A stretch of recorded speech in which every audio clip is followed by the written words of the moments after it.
Hello दोस्तों, paranormal society YouTube channel में आपका स्वागत है। तो चलो चलते हैं और कुछ सच्ची कहानियाँ सुनते हैं। और मैं आपका दोस्त और आपका होस्ट रोहित आपको डराने के लिए तैयार हूँ। एक कहानी मेरे एक करीबी दोस्त की है जिसका नाम दीपक है। तो चलो सुनते हैं भूत की कहानी दीपक की ज़ुबानी।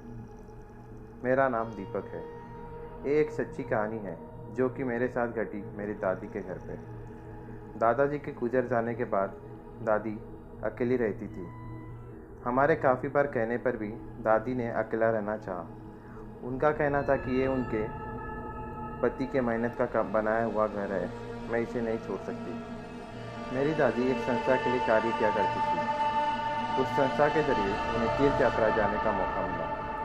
वो उस मौके को खोना नहीं चाहती थी। तो दादी ने मुझसे कहा, दीपक, क्या तुम यहाँ आ जाओगे रहने के लिए? मैं कुछ दिन में वापस आ जाऊँगी। मेरा मन तो नहीं था जाने का, पर दादी को कैसे मना करता। और दादी का सपना भी था तीर्थ यात्रा जाने का, तो मैं मान गया। दादी का घर बहुत ही बड़ा था। उनका बेडरूम छोड़ के 2 और गेस्ट रूम थे, जिनमें से एक में मैं रुका था। रात के करीब 10 बजे थे और मैं दादी के घर पहुंचा। वहां पहुंचते ही मैंने बाहर से खाना मंगाया और खाया। खाना खाने के बाद मैं बेड पे आ गया और मोबाइल चलाने लगा। और देखते ही देखते रात के 3 बज गए। नई जगह होने के कारण मुझे नींद नहीं आ रही थी। मैं सोने की कोशिश में लगा हुआ था। जैसे तैसे मुझे नींद लगी ही थी, उतने में मुझे एक अजीब सी आवाज़ सुनाई दी। मुझे लगा ये मेरा वहम है। कुछ समय बाद मुझे फिर से वही एहसास हुआ और डर के मारे मैं उठ गया, ये सोच के कि घर पे तो मेरे अलावा कोई नहीं, तो ये किसकी आवाज़ आ रही है। जब मैंने देखा, मैंने पाया ये आवाज़ दरवाजे के पास से आ रही है। मैं हिम्मत करके दरवाजे के पास पहुंचा तो एकदम से सन्नाटा सा हो गया था और कोई भी आवाज़ नहीं आ रही थी। मैं डर चुका था और कुछ समय दरवाजे के पास रुकने के बाद मैं वापस सोने जा रहा था। उतने में मुझे ज़ोर ज़ोर से आवाज़ आने लगी, दरवाज़ा खोलो, दरवाज़ा खोलो। मैं काफ़ी डर चुका था और डर के मारे काँपने लगा था कि इतने रात को कौन आ गया। मैं खिड़की पे चला गया और देखने लगा, तो और मैंने जो देखा उसे देख के मेरा पूरा बदन ठंडा पड़ गया, जैसे कि मैं एक पुतला बन गया हूँ। ना ही मेरे मुंह से आवाज़ आ रही थी, ना ही मैं ठीक से हिल पा रहा था।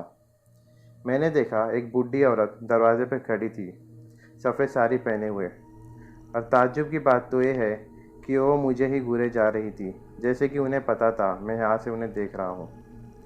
जब मैंने उस औरत का चेहरा देखा तो मैंने पाया कि उस औरत का चेहरा बुरी तरह सड़ा हुआ था और आंखों के जगह 2 काले गड्ढे थे।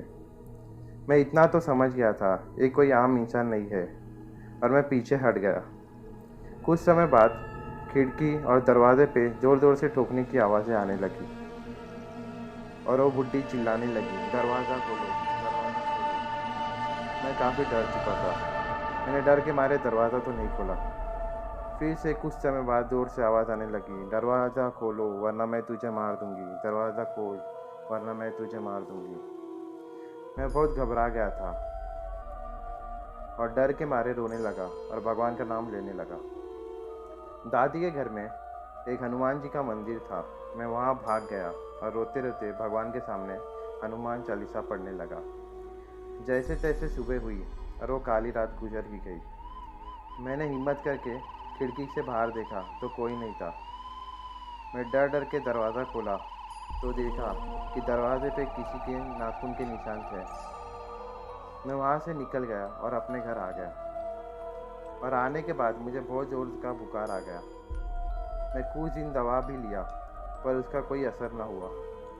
फिर मैंने सब मम्मी पापा को बताया। मेरे पापा ने फिर एक मंदिर के पुजारी को बुलाया और उन्हें मुझे देखने को कहा। उन्हें देखते ही मुझसे कहा, तुमने ऐसा क्यों किया? मैंने पूछा, मैंने क्या किया?